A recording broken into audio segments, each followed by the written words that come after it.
Palavra ao mediador Marconi Marcos Frazão. Boa tarde a todos.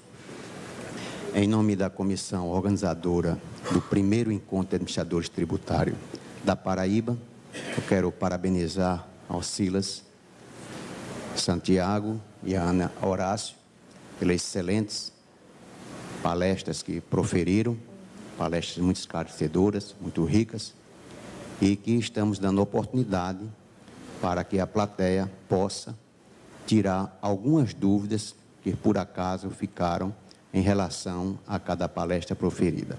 Então, está aberta para quem quiser fazer perguntas.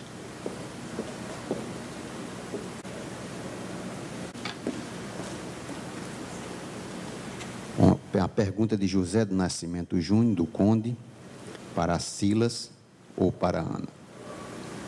Atualmente, pode-se considerar o Simples Nacional o primeiro indício de uma reforma tributária. Segundo, na sua opinião, quais os pontos negativos do Simples Nacional?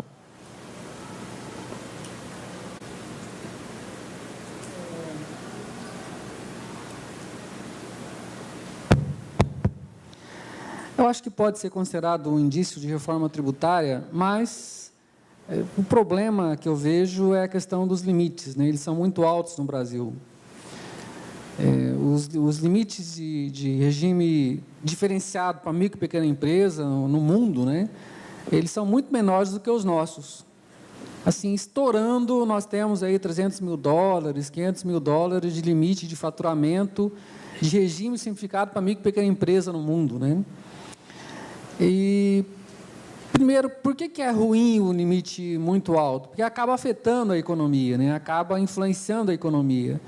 Uma economia, uma tributação adequada, você teria uma tributação não cumulativa, como é o caso do que se pretende ser do ICMS, PIS, PASEP e COFINS, que nem sempre é não cumulativa, né? Então, ela incide sobre todas as fases de produção uma tributação acumulativa, e daí tem problema que as empresas começam a querer crédito, e uma tributação simplificada, para ser simplificada, não pode transferir crédito.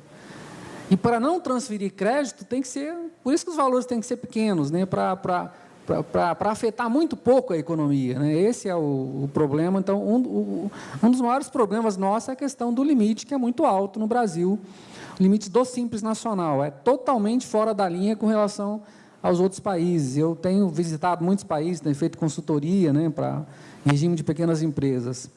Agora, por que eles são altos, né? Aí vem por que eles são altos. Porque existe uma dificuldade muito grande de reformar o nosso sistema tributário. Então, o Marconi está aqui, ele sabe como é que funciona o CONFAS, como é muito difícil chegar a acordos para você reformar o próprio ICMS, né, que é o nosso maior imposto nosso, é o ICMS, que é dos estados. Nós temos 27 legislações diferentes. Às vezes é mais difícil você exportar um produto de um estado para outro no Brasil do que exportar para um país de fora, né? Porque nós temos aqui 27 países que, por vezes, nem sempre, né, por vezes são países que não são muito amigos entre si, têm dificuldade de comerciais, relacionamento de transporte de valores entre si, né? Então, e se uma empresa comercializa com vários estados, ela vende, por exemplo, ela está no Paraná e vende para São Paulo, Mato Grosso, Minas Gerais, Paraíba, Rio Grande do Norte, ela tem que saber a regra do ICMS de todos esses estados para saber como é que ela vai se comportar nas suas vendas. Então, o próprio ICMS é muito complicado, o PIS, PASEP e COFINS é extremamente complexo também, então o problema não está só nos estados, está na parte federal também. E para você reformar esses tributos é muito complicado, muito complexo. Então, o que se faz? O que as empresas, por que pressionam para aumentar os limites do Simples Nacional indevidamente, né? Assim, não é correto ter esses limites. Porque já que eu não consigo mudar fora, pelo menos eu tento subir o Simples Nacional, o limite do Simples Nacional, e eu não estou alcançando só a pequena empresa. Se você pensar bem, pô, 9.600.000 de faturamento, que vai ser a partir do ano que vem, uma empresa pode faturar 4.800 no interno, mais 4.800 em exportações. Dá 9.600.000. Eu não posso chamar isso de pequena empresa. Tá? Então, eu estou alcançando não só a pequena empresa, mas um pedaço da média também. Estou alcançando um pedaço da média empresa, tá? E daí, para esse grupo, eu estou trazendo uma certa facilitação. Tem dificuldades? Tem. Mesmo no Simples Nacional, não é tudo, como a Ana Horácio falou, não é tão simples assim. Inclusive, no próprio ICMS, né, secretário, a gente sabe que a empresa está no Simples Nacional, mas porque existe a substituição tributária, em muitos produtos, ela não paga o ICMS no Simples Nacional, paga fora, porque por causa da substituição tributária. Quer dizer, mesmo dentro, não é tão simples assim, mas é muito mais simples do que fora, né? Se aqui já não é tão simples, fora do Simples Nacional é pior ainda, né? Então, o fato, eu acho que o ponto negativo é o limite, e a justificativa para ter esse limite mais alto, que o Congresso pressiona para subir cada vez mais, é a incapacidade política dos governantes brasileiros, dos políticos, de todo mundo, de todos nós, né, de conseguir melhorar o sistema tributário fora do Simples Nacional. Essa é a razão porque o limite é tão alto e não deveria ser tão alto assim. Obrigado, Silas, pelos esclarecimentos.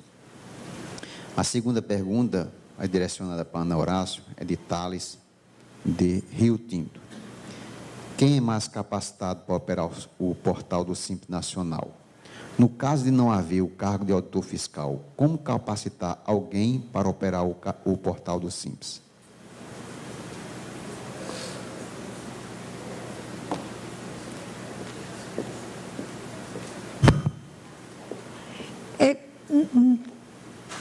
Essa capacidade, acho que não tem que ser de um auditor fiscal. O auditor fiscal porque ele é o que tem prerrogativa para lançar tributo.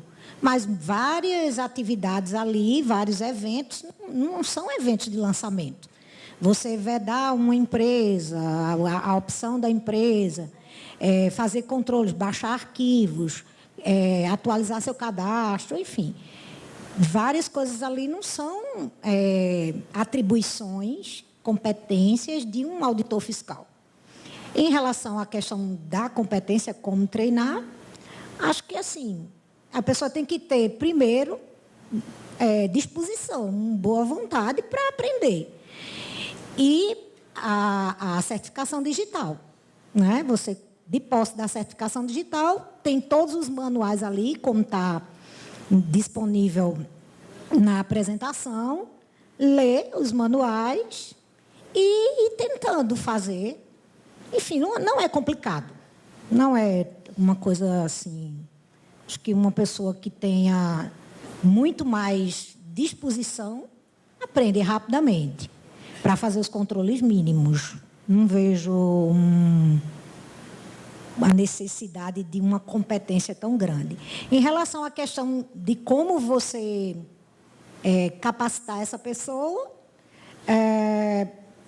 a própria pessoa pode, através dos manuais, se capacitar, não é?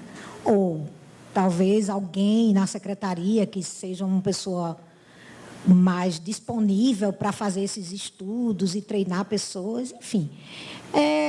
Eu acho que é mais uma tentativa. Eu acho que todas as pessoas que tentaram, conseguiram.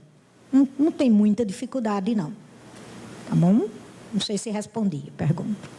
Dá para utilizar essa rede que vocês estão criando aqui agora, né, do Fórum de Administradores Tributários, dá para criar uma rede de relacionamento para tirar dúvidas. Tem também o endereço corporativo de e-mail do Simples 09, que vocês, tendo dúvidas operacionais, podem passar para lá e eles respondem também, né? Então, tem vários mecanismos que podem ser utilizados. Obrigado, Ana, pelos esclarecimentos. Uma pergunta voltada para a Silas, de que Humberto não me falou qual a prefeitura, mas ele quer saber o seguinte: como será feito essa parceria com o Salão de Beleza, contrato ou CLT? Não é CLT. Eles conseguiram uma lei própria, né, que está citada na apresentação. É um contrato civil, contrato de parceria civil, né, onde os resultados são divididos entre os parceiros. Como se fosse até, existe parceria em várias áreas, parceria rural, inclusive, né, parceria em colheita de produtos, né? Então, é uma parceria numa atividade, é um contrato civil, E lá, inclusive, nessa lei, está escrito que, firmado o contrato de parceria, não tem vínculo empregatício. Então, não importa, na verdade, isso está acontecendo no Brasil, né, secretário, que pelas últimas legislações que estão sendo criadas, no direito do trabalho, nós temos a prevalência da realidade sobre a forma, né? Não importa o papel, o que importa é o que está sendo feito ali, né? Mas no caso do salão de beleza e no caso da reforma trabalhista que está sendo feita agora, está mudando essa lógica, felizmente ou infelizmente, né? Eu acho que infelizmente, mas tem opiniões divergentes com relação a isso. Vai valer o papel sobre a realidade, certo? Então, no caso do salão de beleza, tendo o contrato de parceria, não vai ser CLT, não vai ser empregado, não vai ser nada, vai ser salão parceiro, o dono, e profissional parceiro, quem executa o trabalho. Obrigado, Silas, pelo esclarecimento. Essa próxima pergunta, direcionada a Ana Horácio, é feita por Marcelo Bezerra, de Campina Grande. Que requisitos o município deve verificar no momento do deferimento da opção das empresas em início de atividade? A empresa inicia de atividade, normalmente não tem débito, então a gente verifica a questão cadastral, né? Se ela tem pendência cadastral. Ou seja, se ela tem cadastro no município, se ela está formalizada no município, né? Na nossa secretaria, nós separamos o alvará da inscrição municipal. Então, hoje, na verdade, a lei fala em inscrição no cadastro, não em alvará, mas em alguns municípios o alvará está vinculado à inscrição. Então, a gente verifica se tem inscrição no município e a gente verifica também se essa inscrição, a data da opção em relação à inscrição, se está dentro do prazo dos 30 dias, para que ela possa optar como empresa e iniciar a atividade. Com a Rede Sim, a gente ainda está com um probleminha na operacionalização da taxa que o pessoal paga lá. Então, às vezes, o pessoal pega a inscrição e não paga a taxa. Então, a gente também está verificando se essa taxa ela já está vencida na data que ele fez a opção. Tá? Não necessariamente na data que ele fez a opção, mas na data que a gente verifica. Porque normalmente a gente verifica até 5 dias após o prazo, a data que ele efetivamente fez a inscrição. A data mínima. Então, seria a pendência cadastral, empresa inicia atividade, em geral, é pendência cadastral. E se você tiver lançado alguma dívida para ela, para a empresa iniciar atividade, você também pode verificar. Mas, em geral, é a pendência cadastral. Ok? A próxima pergunta, também dirigida para a Ana, é feita por Marcelo Bezerra, de Campina Grande. O substituto tributário tem responsabilidade se a empresa do Simples Nacional declarar uma alíquota menor que a real? A responsabilidade não é do substituto. O substituto ele tem que fazer a retenção pela alíquota informada na nota. Se o contribuinte não informar a alíquota porque ele tem que informar a alíquota que ele pagou no mês anterior. Então, se ele não informar essa alíquota, deve ser cobrada a alíquota máxima, que é de 5%. Mas o substituto, ele tem que aplicar a alíquota que está na nota. Caso não tenha, ele aplica 5%. Mas se o contribuinte, o contribuinte de fato, né, ele tiver informado uma alíquota inferior, a responsabilidade é dele. Ele deve ser responsabilizado por isso, e não o substituto. Porque o substituto não tem como saber qual é a alíquota dele no Simples. Acho que Silas quer falar alguma coisa sobre? Não, e é uma diferença que vai ser cobrada na guia municipal, inclusive, fora do Simples Nacional. Mas está certo, a responsabilidade é da empresa que preencheu a nota. Obrigado, Antônio Xavier, de João Pessoa, Paraíba. O investidor anjo, ao investir em uma empresa, ele tem que fazer um contrato. Este contrato precisa ser registrado, e se for registrado, aonde? Em cartório ou em junta comercial? Essa legislação do investidor anjo, a Receita já emitiu a normatização sobre a tributação desse valor investido, sobre os ganhos desse valor investido. Mas a CVM, ela tem que soltar uma regulamentação que não soltou ainda. Então, como é uma questão de mercado financeiro, a CVM tem que soltar um ato deles lá e eles não soltaram ainda. Então, eu não posso responder onde vai ser registrado esse contrato, porque a CVM tem que regulamentar essa parte ainda e não o fez. Obrigado, Silas, pelo esclarecimento. Outra também para você, é de Paulo de João Pessoa. Na sua opinião, os municípios perderão o ISS com a reforma tributária? Tem que esperar a questão da reforma tributária, né? Tem muitas versões aí que estão sendo veiculadas. A versão atual, né, que é do deputado Luiz Carlos Raul, ela é muito radical. E, por ser muito radical, eu acho que é mais difícil de passar, né? Que é a criação do superfisco, a extinção dos fiscos federal, estadual e municipal, a criação de um órgão só. É praticamente impossível no Brasil você fazer isso, né? Você acabar com as competências atuais da Receita de estados e municípios, as procuradorias, principalmente, que elas perderiam, procuradorias estaduais e municipais perderiam a função, né? Então, eu acho muito complicado. Eu acredito em reforma tributária gradual, assim, da seguinte forma, a questão de reformar o ICMS. Só o ICMS já é difícil demais, né, secretário? A gente sabe que é muito complicado. Mas vamos começar pelo ICMS, e daí, em nível estadual, e vamos fazer uma reforma do PIS/PASEP e COFINS em nível federal, que já está sendo feita, né? A intenção é unificar esses dois impostos, esses dois tributos. E depois, no futuro, daqui a 10, algum tempo, a gente começa a trabalhar na questão do ISS, né? Mas eu acho que só dá certo se fizer de forma bastante gradual, a gente pode chegar a bom termo, né? Convenhamos, o principal problema do país não é o ISS hoje, né? Ninguém reclama, vai para a imprensa falar que o ISS é complexo, que ele tem um monte de problemas, né? Toda vez que se fala de complexidade no Brasil, sistema tributário, se fala de ICMS, PIS/PASEP e COFINS. Então, esses são os principais problemas. Na minha opinião, nós teríamos que atacar esses problemas primeiro, de forma compartimentada, e só isso já é difícil demais para a gente chegar a bom termo. E depois, futuramente, pensar em outras coisas, né? A próxima pergunta é de Cassimiro Xavier de Teixeira. Implantando o Simples Nacional em meu município, as empresas existentes já vão fazer parte do nosso cadastro ou vamos ter que identificá-las para implantar no cadastro?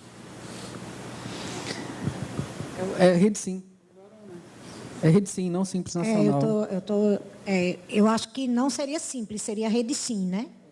Então, a Rede Sim, não é? Ele vai apenas...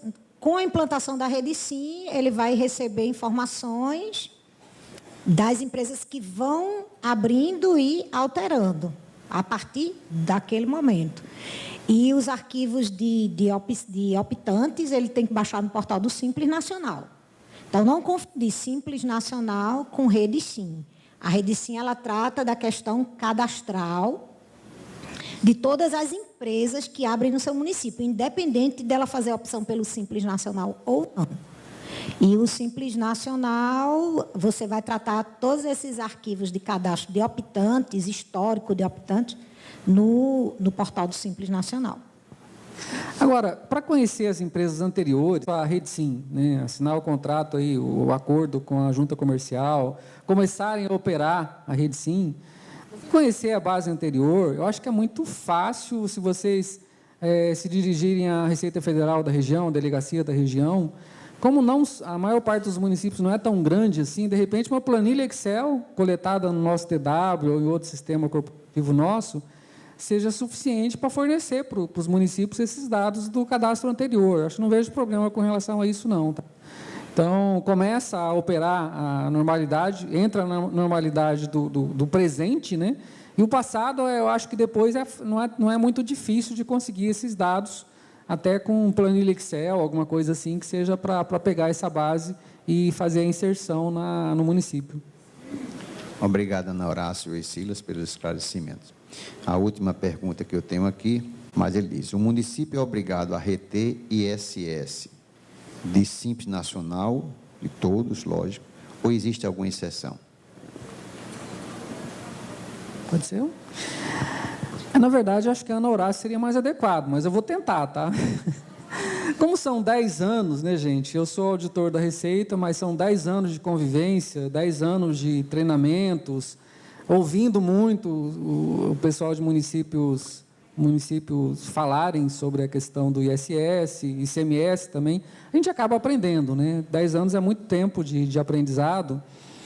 A questão da retenção do ISS, ela é regulada pela Lei Complementar 116, que é a lei que rege o ISS, né?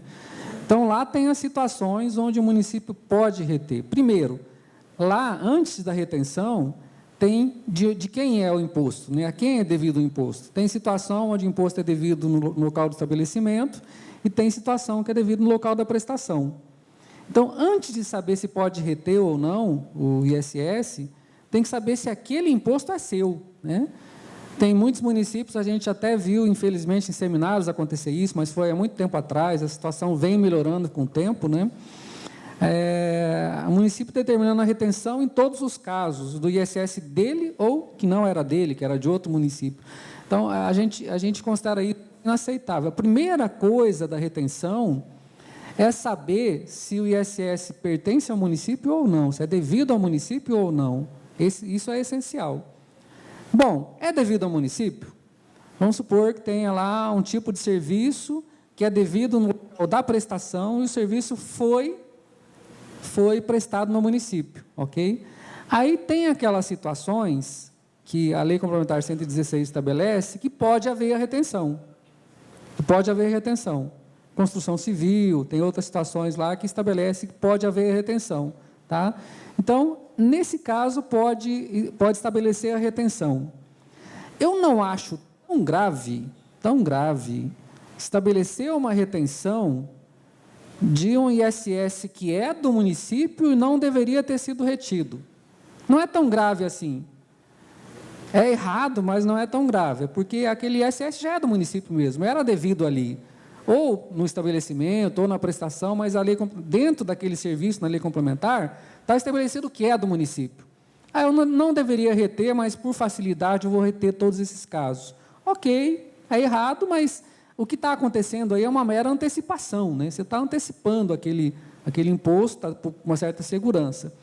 O que é errado demais e deve ser evitado é quando o ISS não é do município e, por uma questão lá de decisão administrativa do município, decisão política, se estabelece a retenção em todos os casos.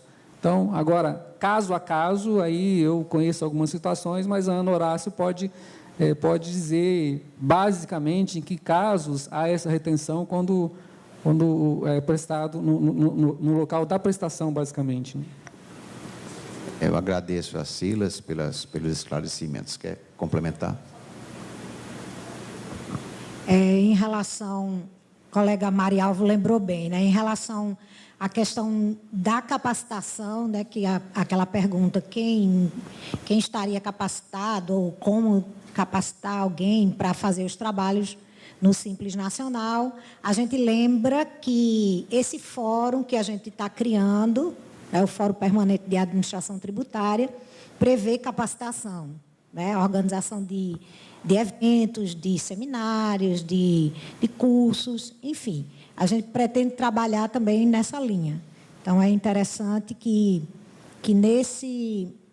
nesse fórum a gente vai ter um espaço para a gente discutir e a gente aprofundar essas questões que não dá para a gente esgotar tudo num evento como esse. Esse evento ele teve o condão de sensibilizar, não é? Principalmente os gestores. Mas a continuidade disso, a gente precisa realmente amadurecer. Okay?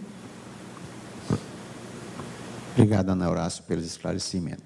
Agora eu quero convidar o José Honorato de Souza para fazer a entrega do certificado ao doutor Silas Santiago.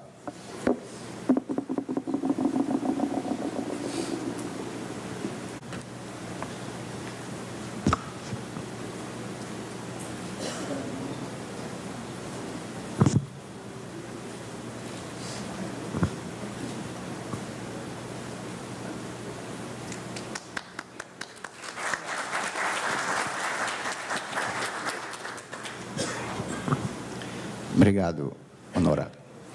Quero convidar agora o secretário executivo da Receita Estadual, doutor Leonilson, para ele vir entregar o certificado à doutora Ana Horácio.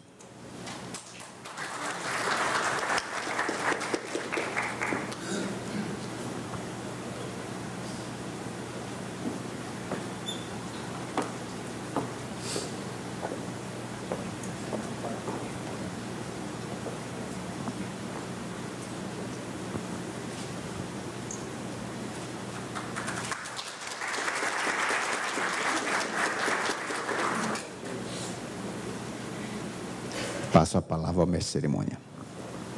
Agradecemos aos auditores